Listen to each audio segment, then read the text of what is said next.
So last weekend, I had the joy of going with my son to enjoy the 25th anniversary release or re-release of the Lord of the Rings trilogy. Now, I'd made my son watch these many years ago. I felt like it was important for his education, but he was actually the one who came to me and said, "Dad, you want to go see these movies on the big screen?" And I said, yes, which is quite the commitment. There's 3 movies and they're each like 3 hours long. What I didn't know is that these were the extended versions with all the deleted scenes. So they were close to 4 hours each. We thankfully only saw 2 of the 3. We didn't see the first one, but we saw the last 2. Do you remember the names of the movies, by the way? Starts Fellowship of the Rings, then The Two Towers, and then The Return of the King. And since that's been in my head all week, I thought, that's would have been an appropriate title for my sermon, or maybe even Mark's gospel, because that's what it's the story about. It's the return of the king. I mean, Jesus came and he spoke with authority. He cast out demons. He could, even command, and the wind and the waves would obey him. He was undoubtedly the king. He announced the coming of God's kingdom. The problem is, he didn't look like a king or behave like a king. He didn't meet the people's expectations for what a king would look like and what he would do. And so we see this conflict that starts, this is the conflict, is this conflict between God's kingdom and all the other kingdoms of the world. And Jesus wanted his disciples to understand how to navigate that conflict. We'll pick it up in Mark chapter 8. In this moment, Jesus takes his disciples to a region called Caesarea Philippi. Just to kind of give you a picture, Caesarea Philippi is well north of the Sea of Galilee. This is Gentile territory, and just the name itself should, cue us in what's happening in the story. So Caesarea Philippi was named after Philip the Tetrarch. Philip the Tetrarch was a ruler. He was the son of Herod the Great, and when Herod the Great passed away shortly before Jesus was born, his kingdom was divided into 4 parts, and each one of his sons became tetrarchs. They ruled over a portion of the kingdom. Philip, the tetrarch, made Caesarea Philippi his capital, named it after himself and after the Roman emperor Caesar, and he ruled for 30 years, almost the entirety of Jesus' lifetime. So just the name of the place cues us in that this is the city of kings. Anyways, when Jesus gets to this place, on the way, he asked them, "Who do people say that I am?" And the disciples said, "Well, some say John the Baptist, some say Elijah, and some others, they say you're one of the prophets." Now, this was the exact same report that had been given to Herod 2 chapters before in Mark chapter 6. Remember, this wasn't Herod the Great. This is Herod Antipas, Herod's son and half-brother to Philip. So they're repeating the same words that everybody is saying. And Jesus says, "Okay, now, what about you? Who do you say that I am?" There's a huge difference between being asked, well, what does everyone else say, versus what do you believe about me? And remember, the disciples have had ample opportunity to watch Jesus in action. They'd seen him cast out unclean spirits. They'd seen him command the wind and the waves. They'd seen him confront the religious authorities and put them in their place. They'd seen him heal people. They'd seen him teach. They'd seen him feed the multitudes twice by this time. But still, it's a huge question. Who do you say I am? Am I a prophet or am I something more? And Simon is the one who is bold enough to say, "You are the Messiah." Ding, ding, ding. That's the right answer. In fact, in Matthew's gospel, Jesus immediately blesses Simon. He says, "Blessed are you, Simon, son of Jonah, for this wasn't revealed to you by flesh and blood, but by my Father who is in heaven." And then he changed Simon's name to Peter and told him that upon this rock I will build my church. It's a play on the name Peter, because Peter means rock in Greek. I mean, high praise for Peter, right? This is a huge moment. He got the right answer, but here's my thing that I want to talk about today is, who is the Messiah? And what did Peter mean when he made that claim? So the tradition of the Messiah goes way back in the Old Testament. It has to do with, so let me just say that the title itself comes from the Hebrew, Messiah, or in Greek, we might say Christos. So when we say Jesus Christ, we're not just saying his name. Jesus, but we're applying to him a title, Jesus the Messiah. And the Messiah, basically, its literal meaning, it's the anointed one. In the Old Testament, 3 different categories of people were anointed: prophets, priests, and kings. And they were anointed with oil as a way of consecrating them and setting them aside for a special purpose that God had given them. Next week, we're going to talk about all 3 of these. Today, I just want to focus on the last one, kings. So the very first king was Saul. The prophet Samuel anointed him, but then Saul disobeyed God. And so God sent Samuel to a small little town, Bethlehem, and to a man named Jesse. And he asked to see all of his sons. And then he chose the youngest, smallest son, who was a shepherd out in the fields, named David. And he anointed him to be the next king after Saul. Now, time goes by. Saul kind of wages war against David, chases him out of the country. But then eventually Saul is killed in battle with the Philistines. And David comes back in the country, and he's anointed then by all the elders of Israel. And the first thing that David does is he moves the capital from Hebron to Jerusalem. And when he moves the capital to Jerusalem, he wants to build a temple so that it would be a center, a place where all the people come to worship, a house for God. And that's when God sends a message to David through the prophet who succeeded Samuel, a prophet named Nathan. Nathan came to David and he said, "Who are you to build God's house? God didn't even ask for this house. However, since you have this desire, here's what God says to you." And we're going to pick it up in verse 11. He says, "The Lord declares to you that the Lord himself will establish a house for you," meaning you're not going to build me a house, but I'll make you a house. "And when your days are over and you rest with your ancestors, I will raise up your offspring to succeed you, your own flesh and blood, and I will establish his kingdom. He is the one who will build a house for my name, and I will establish the throne of his kingdom forever. I will be his father, and he will be my son. And when he does wrong, I will punish him with a rod wielded by men, with floggings inflicted by human hands. But my love will never be taken away from him, as I took it away from Saul, whom I removed from before you. Your house and your kingdom will endure forever before me. Your throne will be established forever." And David responds to this by saying, "Lord God Almighty, you have revealed to your servant, saying, I will build a house for you. So your servant has found courage to pray this prayer to you. Sovereign Lord, you are God. Your covenant is trustworthy. You have promised these good things to your servant. And now be pleased to bless the house of your servant, that it may continue forever in your sight. For you, sovereign Lord, have spoken, and with your blessing, the house of your servant will be blessed forever." I pointed out how many times those words forever showed up, right? This was known as the Davidic covenant. It's one of the most important covenants of the Old Testament, right up there with the Abrahamic covenant, when God first called Abraham and promised to give him the land of Canaan and to make his descendants as numerous as stars and to bless all the nations through him. That was the first big covenant. And then, and there's the Mosaic covenant, which happened at the foot of Mount Sinai when God gave Moses the 10 commandments, the laws to give to the people, and the people pledged themselves to God, and God pledged himself to them, saying, "I will for always be your God, and you will be my people." And then comes this promise that a descendant of David would always rule upon the throne. And this covenant was remembered and reenacted every time a new king would be crowned. At their coronation, they would be anointed. Oil would be poured upon their head, and they would read the words of the second psalm, which this is a portion of it. It says, "I will proclaim the Lord's decree. He said to me, you are my son, and today I have become your father. Ask me, and I will make the nations your inheritance, the ends of the earth your possession. You'll break them with a rod of iron. You'll dash them to pieces like pottery. Therefore, you kings, be wise. Be warned, you rulers of the earth. Serve the Lord with fear and celebrate his rule with trembling."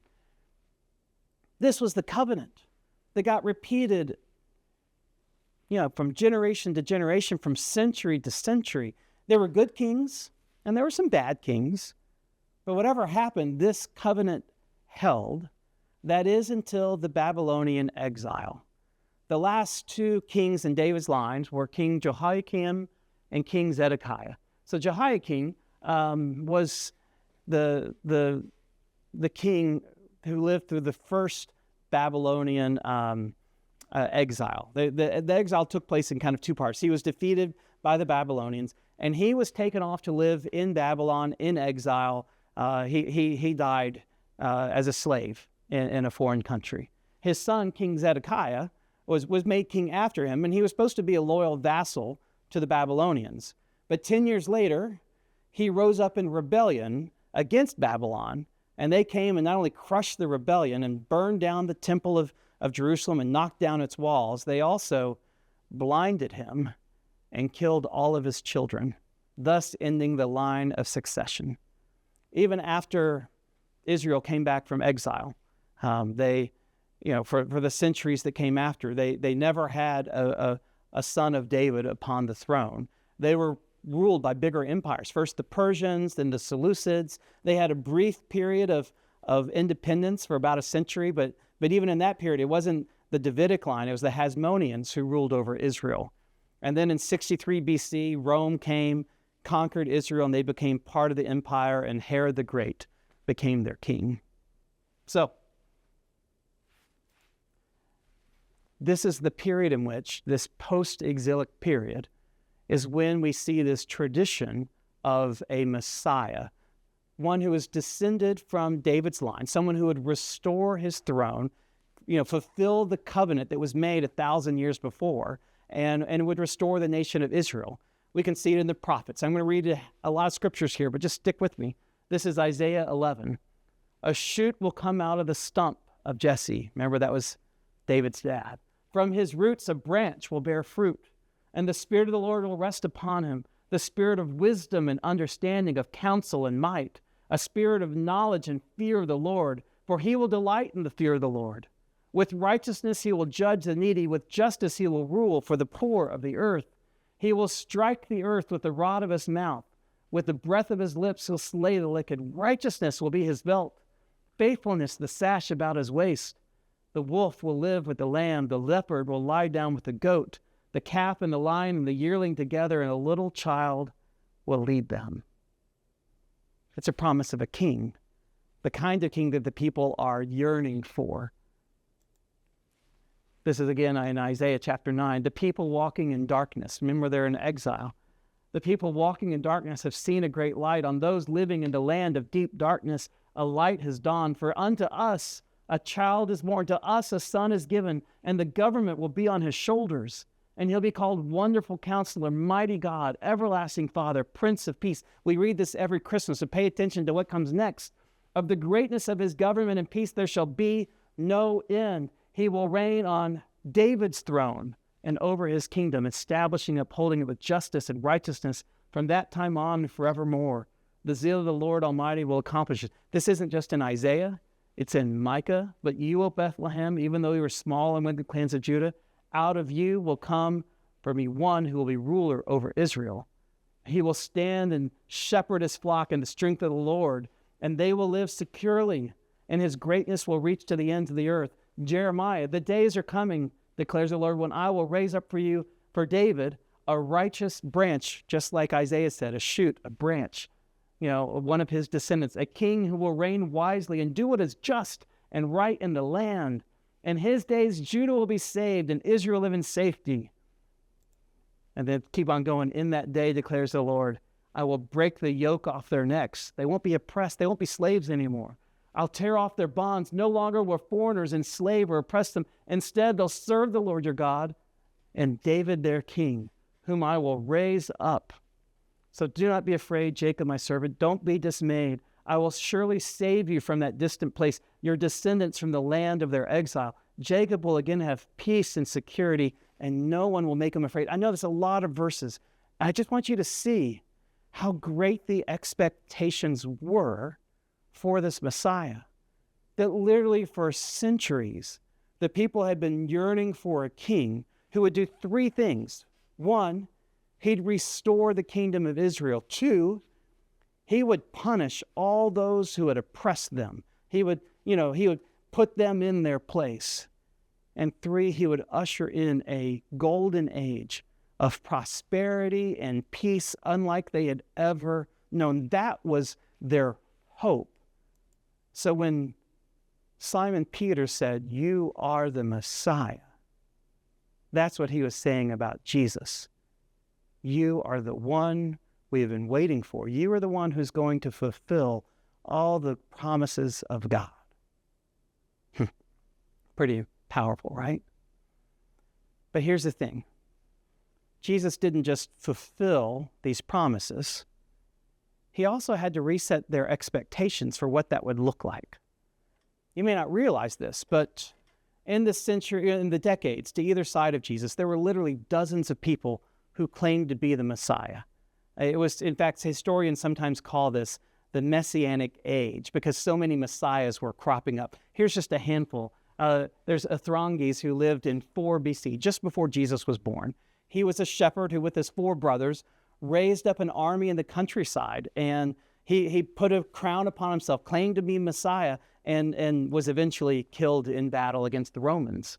Judas the Galilean he led a rebellion shortly after Jesus' birth. He founded the Zealot movement, which was still alive and active in Jesus' day. They favored armed resistance against Rome, and he led a rebellion in 6 AD against taxation, and he was killed, beheaded as well. Simon of Perea was a former slave of Herod, and he rose up in rebellion, and he burned down the palace of Jericho and also met a pretty grisly end.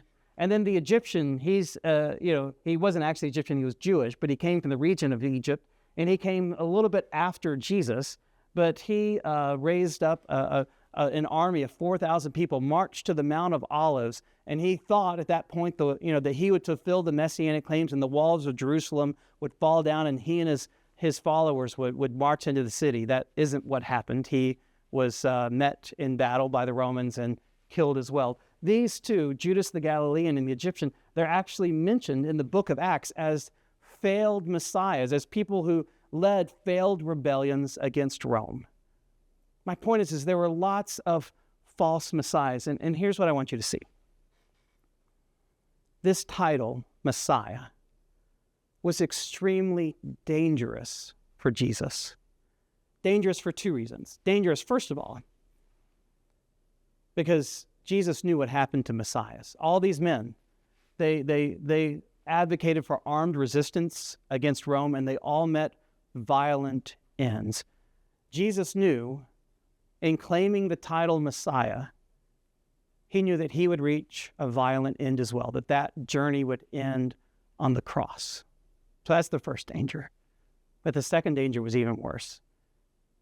The greater fear was that his followers would follow these guys and take up arms in his name, that they would embrace violence as a way of fighting against the Romans. And that's the last thing that Jesus wanted. And so Jesus began immediately to reset the expectations for his disciples. He told them, when we go into Jerusalem, I'm going to be, he said, don't tell anyone. He says, I'm going to suffer many things. I'm going to be rejected by the elders, the chief priests and the teachers of the law. I'm going to be killed and on the 3rd day rise again. And this just does not make any sense. This is not what we read in all those earlier passages. No one said anything about this Messiah being rejected and killed. And so Simon Peter takes him aside and he rebuked him. And Jesus said, "Get behind me, Satan, for you do not have in mind the concerns of God, but merely human concerns." The things that Peter was thinking about, the things that he was concerned about, were not in alignment with the things that God was concerned about.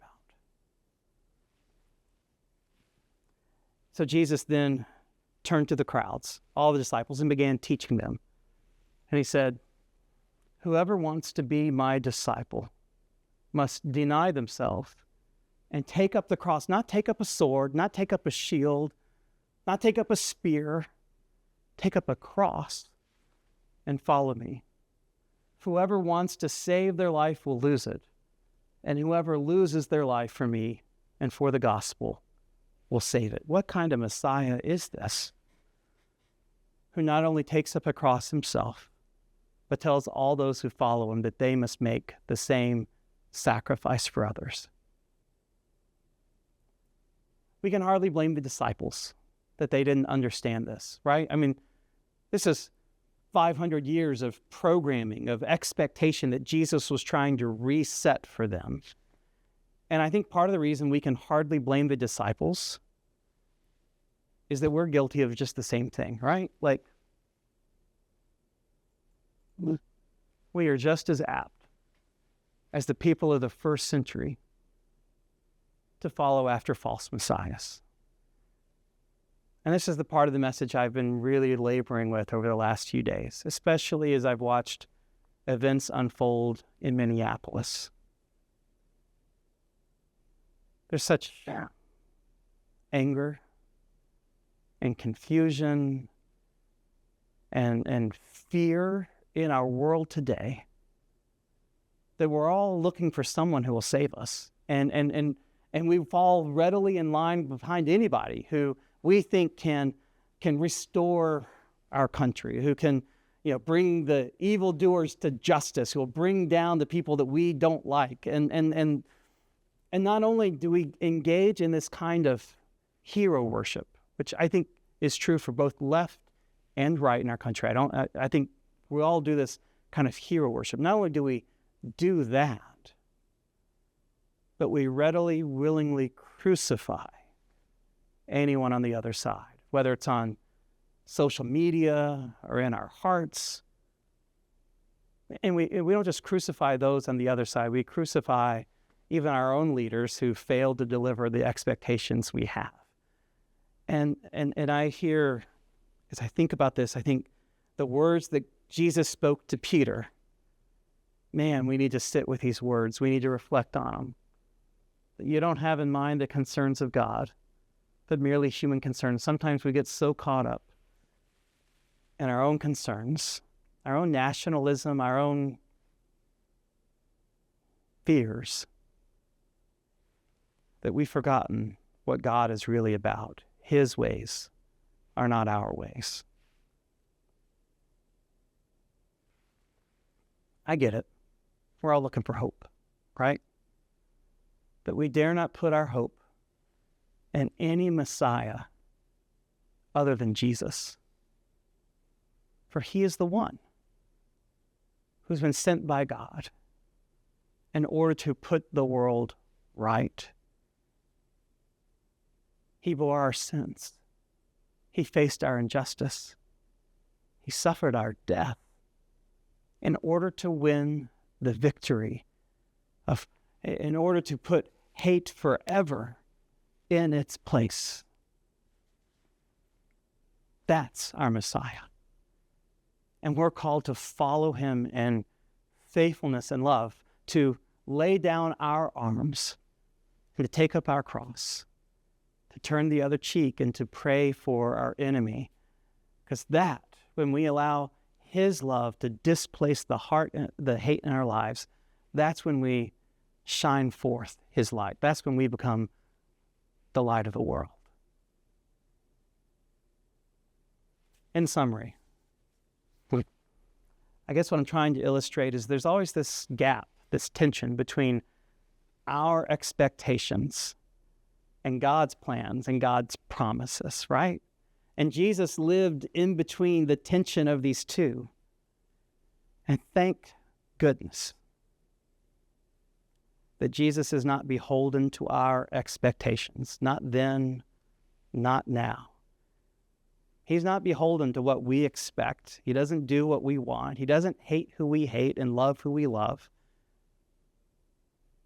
No, Jesus isn't beholden to our expectations, but he is forever faithful to the promises of God. And because he's forever faithful, we can trust in him, we can believe in him, and we can follow him, even if that means taking up our own cross as well.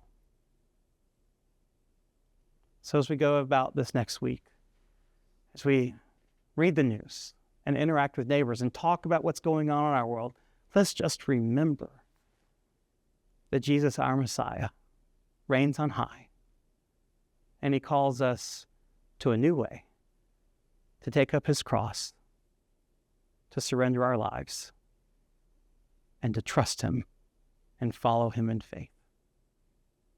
Amen.